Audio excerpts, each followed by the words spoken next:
ஆனி மாத ராசி பலன்கள். முதலில் இந்த ஆனி மாதத்தினுடைய கிரக நிலைகளை பார்க்கலாம். சுக்கிர பகவான் மேசமனையில் வீட்டிருக்க இந்த ஆனி மாதம் 15ஆம் தேதி சுக்கிர பெயர்ச்சி, அதாவது 29/6/2025 அன்று சுக்கிர பகவான் ஆட்சி பலம் பெற்று ரிஷபமனையில போய் அமர இருக்கிறார். இந்த ஆனி மாதம் முழுவதும் சூரியனும் குருவும் இணைந்து மிதுனமனையில் வீட்டிருக்க போறாங்க. புதன் பகவான் ஆட்சி பலத்தோட இருக்கக்கூடிய புதன் பகவான் மிதுனத்திலிருந்து கடகமனைக்கு பயிற்சியாகிறது வருகின்ற ஆனி மாதம் 8ஆம் தேதி, அதாவது 22/6/2025 அன்று. சிம்மமனையில் செவ்வாயும் கேதும் வீட்டிருக்க கும்பத்தில் ராகு, மீனத்தில் சனி பகவான். சோ இந்த கிரக அமைப்புகளை வைத்துக்கொண்டு இந்த ஆனி மாதம் என்ன பலன், என்ன மாதிரியான மாற்றங்கள், திருப்பங்கள், என்ன மாதிரியான தெய்வ வழிபாடு இந்த மாதம் உங்களுக்கு உகந்தது என்பதை பற்றித்தான் இந்த பதிவில் நம்ம டீட்டெயிலா பார்க்க போகிறோம். அதற்கு முன்னால் நம்முடைய சேனலை நீங்கள் ஃபர்ஸ்ட் டைம் பார்ப்பவர்கள் என்றால் மறக்காம சப்ஸ்கிரைப் பண்ணிக்கிங்க. மேசராசி அன்பர்களே, இந்த ஆனி மாதம் எப்படி இருக்கும் அப்படின்னு பார்க்கும் பொழுது உங்க ராசிநாதனான செவ்வாய் பகவான் 5ஆம் இடம் என்று சொல்லக்கூடிய பூர்வ புண்ணிய ஸ்தானத்தில் அமர்வது சிறப்பு வாய்ந்தது. என கடந்த சில மாதங்களாக பார்க்கும்போது உங்க ராசிநாதன் நீச்சமாக உட்கார்ந்திருந்தார். நீச்சம் என்றால் தியானத்தில் இருப்பதை போல கொஞ்சம் வலு குறைவாக இருந்தார். நீங்க நினைத்தது சில விஷயங்கள் நடக்காம கூட இருந்திருக்கலாம். மனம் சில விஷயத்தில் தடுமாற்றம் எடுத்திருக்கலாம். ஒரு டிசிஷன் மேக்கிங் இல்லாமல் இருக்கலாம். ஒரு குழப்பமாக இருக்கலாம். பட் இந்த ஆனி மாதம் நீங்கள் தெளிவான முடிவெடுக்கக்கூடிய ஒரு நல்ல ஞானோதயம் கிடைக்கக்கூடிய தன்மைங்கிறது இந்த மாதம் சிறப்பு பெறும். உங்க ராசியிலேயே சுக்கிரனும் வந்திருக்கார். சுக்கிரனுங்கிறது யாரு? தனத்தை கொடுக்கக்கூடியவன், குடும்பத்தை அமைத்து கொடுக்கக்கூடியவன், திருமணஸ்தானத்தின் அதிபதி தான் அந்த சுக்கிரன். அவர் உங்க ராசியிலேயே இருக்கிறது ஒரு நல்ல தன்மை. அப்போ தனம் ஏதோ ஒரு வகையில், தனத்தை பற்றிய சிந்தனைகள், உங்க குடும்பத்தை பற்றிய எண்ண ஓட்டங்கள், குடும்பத்துக்கு ஏதாவது ஒண்ணு செய்யணுங்கிற எண்ண உணர்வுகள், திருமணம் சம்பந்தப்பட்ட விஷயங்கள் இந்த மாதம் மேலோங்கி இருக்கும். இந்த மேசராசி அன்பர்களுக்கு 2ஆம் அதிபதியாக இருக்கக்கூடிய சுக்கிரன் உங்க ராசியில இருப்பதும் வருகின்ற இந்த ஆனி மாதம் 15ஆம் தேதி, அதாவது 29/6/2025 அன்று சுக்கிர பகவான் ஆட்சி பலத்தோட வலிமையா இருக்க போகிறார். அதாவது 2ஆம் அதிபதி வலுப்பெறுகிறது. அப்ப 2ஆம் அதிபதி வலுப்பெற்றால் என்ன?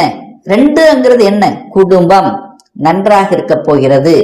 தனம், வாக்கு. அப்ப குடும்பம், தனம், வாக்கு சார்ந்த விஷயங்கள் சிறப்பு பெறுகின்ற ஒரு அற்புதமான ஒரு மாதம் இந்த ஆனி மாதம் சொல்லுவேன். அப்ப குடும்பத்துக்கு தேவையான விஷயங்களில் ஈடுபடுவது, குடும்பத்துக்கான சுப காரியங்களை செய்வது, குடும்பத்தில் சில பிரச்சனைகள் இருந்தாலும் அந்த பிரச்சனைகளை தீர்த்து வைப்பது, குடும்ப உறுப்பினர்களோட ஒன்றாக இணைவது, உங்க வாக்கு பலப்படும். அதாவது உங்க பேச்சு சுக்கிரனை போல இனிமையாக இருக்கக்கூடிய தன்மைங்கிறது இருக்கும். தனத்தில் எந்த பிரச்சனையும் ஏற்படுத்த போவதில்லை. என தனஸ்தானாதிபதி வலுப்பெறுகிறது இந்த மாதம். வலுப்பெற்றா என்ன? பொருளாதாரம் நன்றாக இருக்க போகிறது, கல்வி நன்றாக இருக்க போகுது அப்படின்னு நம்ம எடுத்துக்கலாம். 3ஆம் அதிபதியாக இருக்கக்கூடிய புதன் பகவான் ஆட்சி பலம். அப்ப தைரிய வீரிய ஸ்தானம் என்று சொல்லக்கூடியவன், அதனுடைய அதிபதியாக இருக்கக்கூடிய புதன் வலிமை. அப்ப புதனாலே புத்திசாலித்தனம், புதனாலே அறிவு, மதிநுட்பம், இதெல்லாமே சிறப்பா இருக்கும். அப்போ எழுத்து சம்பந்தப்பட்ட கதை, காவியம், கட்டுரை இந்த மாதிரி இருக்கின்றவர்கள் பேச்சு மூலமாக பிழைக்கக்கூடிய இந்த மேசராசி என்பவர்களுக்கு சிறப்பு அப்படின்னு எடுத்துக்குவேன். அப்போ அந்த 3ஆம் இடத்தில் யார் அமர்ந்திருக்கார் அப்படின்னா சூரியனும் குருவும் அமர்ந்திருக்கு. அப்ப சூரியனுங்கிறது யாரு? உங்க ஜாதகப்படி 5க்குரியவன். அப்போ 5க்குரியவன் 3ஆம் இடத்தில் இருக்கார். தனக்கு 11ஆம் இடமான லாபஸ்தானத்தில் உட்கார்ந்திருக்கு. குரு இணைந்திருக்கார். குருங்கிறது 9க்குரியவன், பாக்கியத்தை கொடுக்கக்கூடியவன். அப்போ 5ஆம் அதிபதியும் 9ஆம் அதிபதியும் இணைவு பெற்று இருக்கக்கூடிய இந்த அற்புதமான ஒரு மாதத்தில் நல்ல பல மாற்றங்கள். அப்போ ஒரு டிராவல் நடக்கக்கூடிய தன்மை, சிறுதூர பிரயாணங்கள், தூரதேச பிரயாணங்கள் சென்று வரக்கூடிய பாக்கியம் சிறப்பு இருக்கு. அப்போ குழந்தைகள் படிப்புக்காக வெளியே போயிட்டு வரக்கூடிய தன்மை இருக்கிறது. அப்போ வெளிநாட்டு செல்வதற்கு, வெளி மாநிலம் செல்வதற்கு இந்த டிராவல் உகந்ததாக இருக்கும் இந்த மாதம். வியாபாரம் சூப்பரா இருக்க போதுங்க. 3ஆம் இடம் என்பது வியாபாரத்தையும் குறிக்கும், விற்பனை குறிக்கும். அழகா அற்புதமா நடைபெற இருக்கிறது இந்த மேசராசி என்பவர்களுக்கு. எல்லா ஸ்டாக்கு தீரப்போகுது. புதிய ஒப்பந்தங்கள் கிடைப்பதற்கான வாய்ப்புகள். ஏன்னா 3ஆம் இடம் என்பது ஒப்பந்தம் தான். அப்போ ஒப்பந்தங்கள் கிடைக்கும். வியாபாரத்தில் ஒப்பந்தங்கள், தொழில ஒப்பந்தங்கள், அரசின் மூலமாக, சூரியன் அங்க இருக்கார், சூரியனுங்கிறது அரசு, அரசின் மூலமாக புதிய ஒப்பந்தங்கள், தந்தையின் மூலமாக லாபங்கள் கிடைக்கக்கூடிய அமைப்புங்கிறது சிறப்பு பெறக்கூடிய ஒரு அற்புதமான ஒரு மாதம். அப்ப குரு சூரியன் இணைவது அருமை, அற்புதம் அப்படின்னு சொல்லுவேன். அது 3ஆம் இடமான தொடர்பு ஸ்தானத்தில் இருக்கிறதுனால தகவல் தொடர்பு துறை, கம்யூனிகேஷன், நெட்வொர்க் இதெல்லாம் சூப்பரா இருக்க போகுது இந்த மேசராசி என்பவர்களுக்கு. அப்போ ஐடிக்கு காரணகர்த்தாவாக இருக்கக்கூடிய புதன், தகவல் தொடர்பு துறைக்கு காரணகர்த்தாவாக இருக்கக்கூடிய புதன் வலிமையாக இருக்கார். கணக்கு சூப்பரா இருக்கும். அக்கவுண்ட் ஆடிட்டிங் சம்பந்தப்பட்ட விஷயங்கள் இருக்கும். எழுத்து சம்பந்தப்பட்ட விஷயத்தில் சூப்பரா இருக்க போகுது. புதிய ஒப்பந்தங்கள் கிடைக்க போகிறது. அப்போ ஒப்பந்தம் செய்யக்கூடிய தன்மை இருக்கிறது. அப்ப என்ன ஒப்பந்தம்? ஒரு வீட்டு ஒப்பந்தம் கூட பண்ணலாம், அல்லது வீட்டு ரிஜிஸ்ட்ரேஷன் பண்ணக்கூடிய வாய்ப்புகள், சந்தர்ப்பங்கள் இந்த காலகட்டம் சிறப்பு. அப்போ வீடு வாங்குவேனா அப்படின்னு நீங்க ஒரு கேள்வி கேட்டீங்கன்னா சூப்பர், 100% வாங்கக்கூடிய கொடுப்பினை இருக்கிறது. வீட்டுக்கு காரக கிரகமான சுக்கிரன் ஆட்சி பலத்தோட வலிமையா இந்த மாதத்தினுடைய பிற்பகுதியில் அமரப்போகிறார். சுக்கிரன் உங்க ராசியிலே இருக்கு. அப்போ ஒரு வீடு, ஒரு சுகஸ்தானத்தை பெருக்கி கொள்ளக்கூடிய ஆர்வம்ங்கிறது இந்த மேசராசி என்பவர்களுக்கு இயல்பாகவே இந்த மாதம் இருக்க பெறும். அப்போ வீடு, வண்டி, வாகனம், சொத்துக்கள், விவசாயம் சம்பந்தப்பட்ட விஷயங்கள், வாடகை வருமானம் சம்பந்தப்பட்ட விஷயங்கள் இதெல்லாமே சிறப்பு பெறக்கூடிய ஒரு மாதமாக ஆனி மாதம் அமையப்பெறும். குழந்தைகளை பற்றிய சிந்தனைகள் அதிகமா இருக்கும் இந்த மாதம். ஏன்னா உங்க ராசிநாதனான செவ்வாய் 5ஆம் இடத்துல போய் உட்கார்ந்துருக்கார். அப்ப குழந்தையை பற்றிய சிந்தனைகள், குழந்தைகளை பற்றிய நினைப்புகள், குழந்தைகளினுடைய ஆசைகளை நிறைவேற்றுவதற்காக நீங்கள் சில செயல்முறைகளை எடுத்துக்கொள்வது இதெல்லாமே இருக்கும். குழந்தைகளை பற்றிய சிந்தனை ஓட்டங்கள், குழந்தைகளினுடைய அதாவது படிப்பு சம்பந்தப்பட்ட விஷயமாக இருக்கட்டும், ஏதாவது ஒன்று குழந்தைகள் மீது பற்று, அவங்களுடைய தன்மைகளை நிறைவேற்றுவது, அவங்களை சில விஷயங்களில் சரிப்படுத்துவது இதெல்லாமே சிறப்பு பெறக்கூடிய ஒரு நல்ல மாதமாக அமையும். ஏன்னா 5ஆம் அதிபதி தனக்கு 11ஆம் இடத்தில் குருவோட சேர்ந்திருக்கார். ஸோ 5ஆம் அதிபதியும் குருவும் இணைந்து அந்த முயற்சி ஸ்தானத்தில் இருக்கின்ற காரணத்தால இந்த மேசராசி என்பவர்களுக்கு குழந்தையை பற்றிய சிந்தனை உணர்வுகள் இந்த மாதம் அதிகமாக இருக்கும். குழந்தை பாக்கியம் சார்ந்த விஷயத்திலும் நற்பலன்களை கொடுக்கும். கேது இருக்கார், ட்ரீட்மெண்ட் மூலமாக குழந்தை பாக்கியம் கிடைக்கும் இந்த மேசராசி என்பவர்களுக்கு.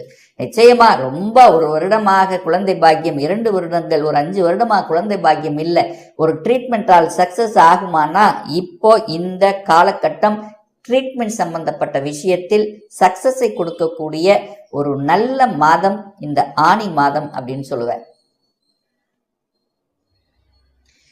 6ஆம் இடத்தின் அதிபதி ஆட்சி பலத்தோட வலிமையா இருக்கார். அப்போ கடன், நோய், எதிர்ப்பு, பகை, வம்பு, வழக்கு இந்த மாதிரியான விஷயத்திலும் இந்த மேசராசி என்பவர்கள் போகக்கூடாது என்பதை ஞாபகத்தில் வைத்துக் கொள்ளுங்கள். ஏன்னா 6ஆம் அதிபதி வலுப்பெறுகிறது. அப்போ கடன் வலுப்பெறுகிறது. கடன் தன்னுடைய கெப்பாசிட்டிக்கு மேல போகக்கூடாது என்பதையும் ஞாபகத்தில் வைத்துக் கொள்ளுங்கள். திருமணம் சார்ந்த சுப காரியங்கள் இனிதே நடக்குமா அப்படின்னு நீங்க ஒரு கேள்வி கேட்டீங்கன்னா நிச்சயமா இந்த திருமணம் பற்றிய சிந்தனா ஓட்டங்கள், திருமணத்தை அமைத்துக் கொள்வது, வரன்களை பார்ப்பது இதெல்லாமே சிறப்பு பெறும். ஏன்னா சுக்கிரன் களத்திர காரக கிரகம் என்று சொல்லக்கூடிய சுக்கிரன், 7ஆம் அதிபதியாக இருக்கக்கூடிய சுக்கிரன் உங்க ராசியிலேயே உட்கார்ந்திருக்கார், 7ஆம் இடத்தை பார்க்கிறார். இப்போ இந்த சுக்கிரன் இந்த ஆணி 15க்கு அப்புறம் ஆட்சி பலம் பெறுகிறார், வலிமை அடைகிறார். அப்போ சுக்கிரன் இந்த மாதம் முழுவதும் இந்த மேசத்துக்கு நன்மை பயக்கக்கூடிய விதத்தில் அமைந்திருக்கிறது. அந்த சுக்கிரன் 7ஆம் இடத்தை இப்ப பார்த்துட்டு இருக்கிறதுனாலையும் 7ஆம் அதிபதி வலுப்பெற்றிருக்கக்கூடிய இந்த மாதத்தில், குருவினுடைய பார்வை பெற்றிருக்கக்கூடிய இந்த மாதத்தில் கணவன் மனைவி நன்றாக இருக்க போகிறீர்கள். கணவன் மனைவி செட்டில் ஆகக்கூடிய தன்மைங்கிறது இந்த மாதம் சிறப்பு பெறும்.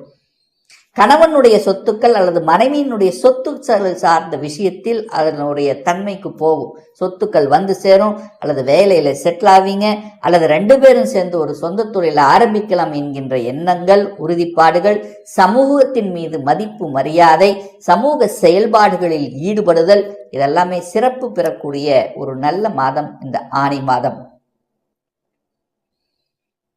பாக்யாதிபதி பாக்யஸ்தானத்தை பார்க்கிறார். அப்ப நிச்சயமா உங்களுக்கு ஒரு பாக்கியத்தை கொடுக்கணும் அல்லவா? குரு 16 வருடங்களுக்கு அப்புறம் இப்ப இந்த மிதுனத்தில் அமர்ந்து கொண்டு தன்னுடைய பாக்கிய வீட்டை பார்க்கக்கூடிய நிகழ்வு அற்புதம். அது 5ஆம் அதிபதியோட இணைவது அதை விட ஒரு சூப்பர்னு சொல்லுவேன். அப்ப கடவுளினுடைய அனுகிரகம் உண்டு. தெய்வ சக்திங்கிறது பரிபூர்ணமாக உங்களுக்கு இருக்க போகிறது. அந்த தெய்வ சக்தியால் இந்த மாதம் நல்ல நியூஸ், நல்ல செய்திகள், ஒரு நல்ல விஷயம் நடக்க காத்து கொண்டிருக்கிறது இந்த மேசராசி என்பவர்களுக்கு. 5, 9ஆம் அதிபதியில் இணைந்து பெற்று அந்த 9ஆம் இடத்தை பார்க்குது. சூப்பர் அல்லவா? அற்புதம் அல்லவா? அப்போ நிச்சயமா பாக்கியம் கிடைக்க போகிறது. குழந்தை பாக்கியம், தன பாக்கியம், வெளிநாட்டு பாக்கியம், இந்த மாதிரி எந்த பாக்கியத்துக்காக நினைத்து கொண்டிருக்கிறீர்களோ, உங்க மனதில் அசை போட்டு கொண்டிருக்கிறீர்களோ, அது நடப்பதற்கான அறிகுறி 100% இருக்கு. தயாராக இருங்கள். எதை நினைத்து நீங்கள் வேலை செய்து கொண்டிருக்கிறீர்களோ, எதை நினைத்து இந்த மாதம் உங்களுடைய செயல்பாடுகள் இருக்கிறதோ, அது சக்சஸ் முடியக்கூடிய ஒரு நல்ல மாதமாக இந்த மேசத்துக்கு அமையும். 10ஆம் அதிபதி தனக்கு 3ஆம் இடத்துல தான் இருக்கார். அப்போ உங்கள் விஷயங்கள், வேலை, வியாபாரம் சம்பந்தப்பட்ட விஷயங்கள், தொழில் ஸ்தானத்தின் அதிபதி போய் 12ல் இருக்கார். அப்போ வெளிநாட்டுல போய் தொழில் தொடங்கலாமா, அல்லது வெளிநாட்டின் மூலமாக சில ஒப்பந்தங்கள் வருமா அப்படின்னு எதிர்பார்த்து காத்து கொண்டிருப்பவர்களுக்கு டாலர்ல பணம் வரும். இந்த மேசராசி என்பவர்கள் வெளிநாடு, வெளிநாட்டு சார்ந்த விஷயங்கள், இம்போர்ட் எக்ஸ்போர்ட் சம்பந்தப்பட்ட விஷயங்கள், சுக்கிரன் நல்லா இருக்கிறதுனால ஜவுளி சம்பந்தப்பட்ட விஷயத்தில் இருக்கின்றவர்கள், கலைத்துறையில் இருக்கக்கூடியவர்கள் எல்லாம் அனுகூலமான ஒரு மாதமாக இந்த ஆனி மாதம் அமையப்பெறும். ஒரு நல்ல தெய்வ வழிபாடு, உங்க ராசிநாதனை ஆக்டிவேட் பண்ணிக்கிங்க. செவ்வாய்க்கிழமை முருகன் வழிபட்டாலே உங்க மனம், எண்ணம், செயல், சிந்தனைகள் வலுப்பெறுங்கிறதுல எந்தவித மாற்று கருத்தும் கிடையாது. இப்ப நான் சொன்னது கோச்சார ரீதியான இந்த ஆனி மாத ராசி பலன்கள். இந்த ராசி நட்சத்திரத்துல பாத்தீங்கன்னா பல கோடிக்கணக்கான பேர் இருப்பீங்க. எல்லாருக்கும் ஒரே பலன்னா நிச்சயமாக இல்லை. ஒவ்வொருத்தரும் டிஃபரெண்ட். ஒவ்வொருத்தருடைய ஜாதக அமைப்புகள் வேறுபடும், தசா புத்திகளும் மாறுபடும், அதற்கு தகுந்த மாதிரி உங்களுடைய பலன்களும் மாறுபடும்.